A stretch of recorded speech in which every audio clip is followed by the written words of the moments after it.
I have found that the closer people are to him, the more alarmed they have found themselves at various points about his mental state.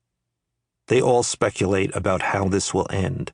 Badly for him, they almost all conclude. Indeed, Trump is probably a much better subject for writers interested in human capacities and failings than for most of the reporters and writers who regularly cover Washington and who are primarily interested in the pursuit of success and power. My primary goal in Siege is to create a readable and intuitive narrative. That is its nature. Another goal is to write the near equivalent of a real-time history of this extraordinary moment, since understanding it well after the fact might be too late. A final goal is pure portraiture. Donald Trump is an extreme, almost hallucinatory, and certainly cautionary American character. To accomplish this, to gain the perspective and to find the voices necessary to tell the larger story, I provided anonymity to any source who requested it.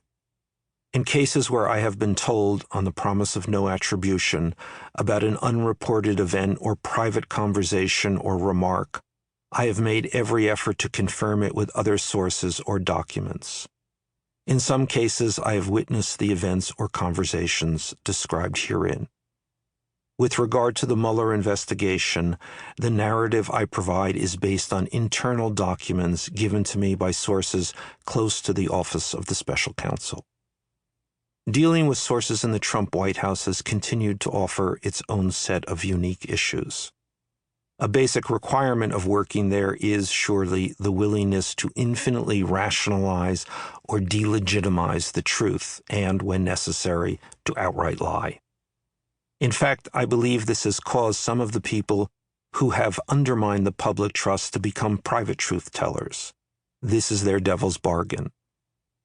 But for the writer, interviewing such Janus-faced sources creates a dilemma, for it requires depending on people who lie to also tell the truth, and who might later disavow the truth they have told.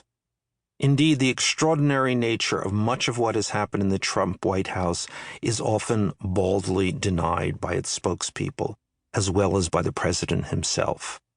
Yet in each successive account of this administration, the level of its preposterousness, even as that bar has been consistently raised, has almost invariably been confirmed.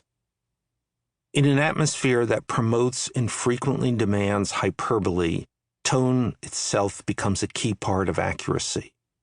For instance, most crucially, the president, by a wide range of the people in close contact with him, is often described in maximal terms of mental instability. I have never met anyone crazier than Donald Trump, is the wording of one staff member who has spent almost countless hours with the president. Something like this has been expressed to me by a dozen others with firsthand experience. How do you translate that into a responsible evaluation of this singular White House? My strategy is to show and not tell, to describe the broadest context, to communicate the experience, to make it real enough for a reader to evaluate for him or herself where Donald Trump falls on a vertiginous sliding scale of human behavior. It is that condition, an emotional state rather than a political state, that is at the heart of this book. Michael Wolff, April 2019. Chapter 1. Bullseye. The president made his familiar stink-in-the-room face, then waved his hands as though to ward off a bug. "Don't tell me this," he said. "Why are you telling me this?" His personal lawyer, John Dowd, in late February 2018, little more than a year into Trump's tenure, was trying to explain that prosecutors were likely to issue a subpoena for some of the Trump Organization's business records. Trump seemed to respond less to the implications of such a deep dive into his affairs than to having to hear about it at all.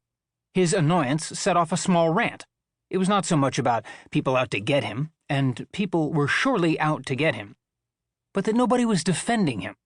The problem was his own people, especially his lawyers.